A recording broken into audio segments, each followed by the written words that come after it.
My son, it is your time. Show me my respect and bow down. Marvel keeps trying to reinvent themselves with every picture they release. Sure, they're all about superheroes, yet somehow each one still feels new. Their latest effort is called Black Panther, and it's set in Africa for a change, in the fictional country of Wakanda, to be precise. Not often do we get to see African nations portrayed in such large budget movies, and so this movie has the potential to really shift popular culture and shift people's understanding of what African diversity looks like. You get to decide what kind of king you are going to be.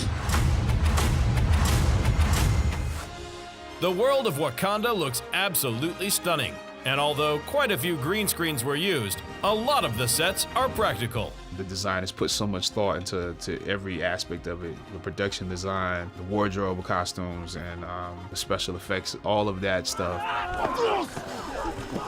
I didn't want to leave when I was there.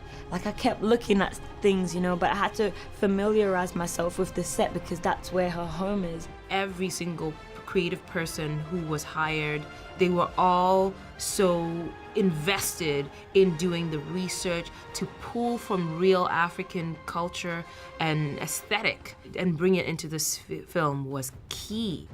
You're in awe of it first time, but then as a character, you have to kind of go, this is my world, this is my reality. Those aspects that were like present for you at the time were so like flawless and believable. Don't freeze. I never freeze.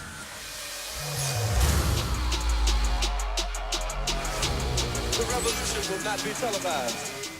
And while the set decorator really outdid herself for this movie, the same can also be said about the person in charge of creating all the outfits. The magnificent Ruth Carter, yeah, to visit her in her her warehouse of design. I mean, it was humongous, and she had such attention to detail to the various tribes and what they would wear, whether they're the Jabari or Ndebele or throughout the continent of Africa. She brought all that to bear. She was very specific. You looked amazing in the headdresses and the hats. The headdress that was 3D printed. I waited my entire life for this. The world's gonna start over. I'ma burn it all. What happens now determines what happens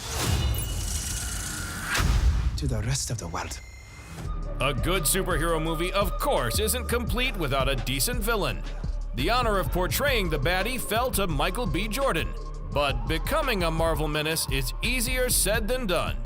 A lot of work, grew my hair out, put on about 15, 20 pounds of muscle, and, fight trained, gun trained, mixed martial arts, weapons, a lot of weapons training. And then also a lot of cerebral work, just mentally getting my mind right, where Eric was coming from, what he wanted. A lot of hard work went into Eric. 2018 marks the 10th anniversary of the Marvel Cinematic Universe, and judging from the first reviews of Black Panther, it looks like they're celebrating in style. The movie is a spectacle from beginning to end, and especially the fight scenes based on real African martial arts are a sight to behold. Hey.